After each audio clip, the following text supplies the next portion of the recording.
Now, ngayong naikabit ko na ang injection pump, isisetting na natin yung tamang engine timing nitong 4D33.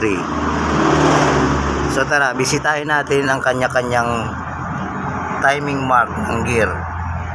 Itong gear, itong tinatawag na camshaft gear. Ang camshaft gear ay mayroon siyang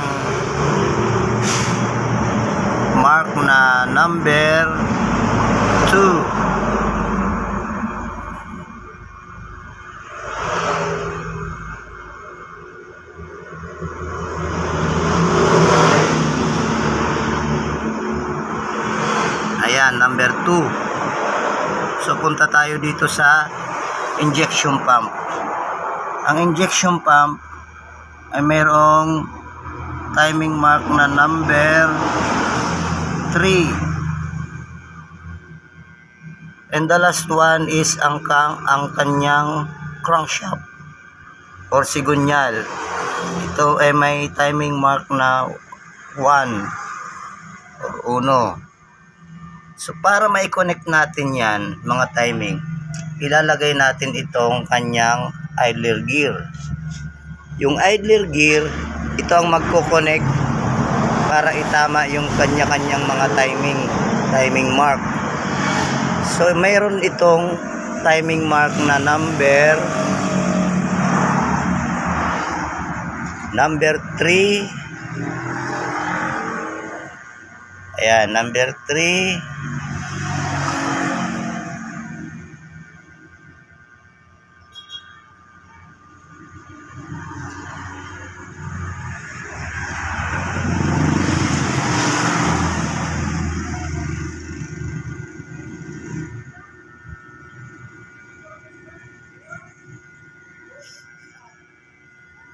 Number 2.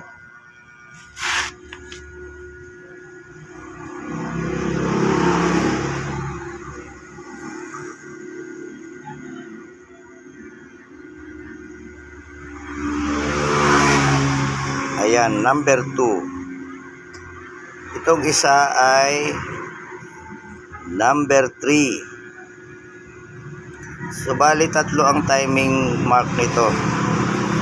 And then ito ang number 1. Tapos natin.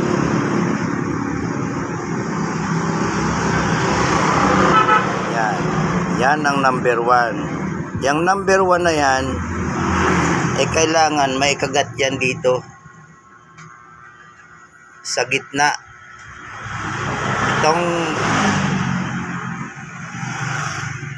Itong timing mark na 1 ay dapat may kagat yan dyan. Yan. At ito namang 3, dapat may kagat rin dito sa number 3. So ngayon,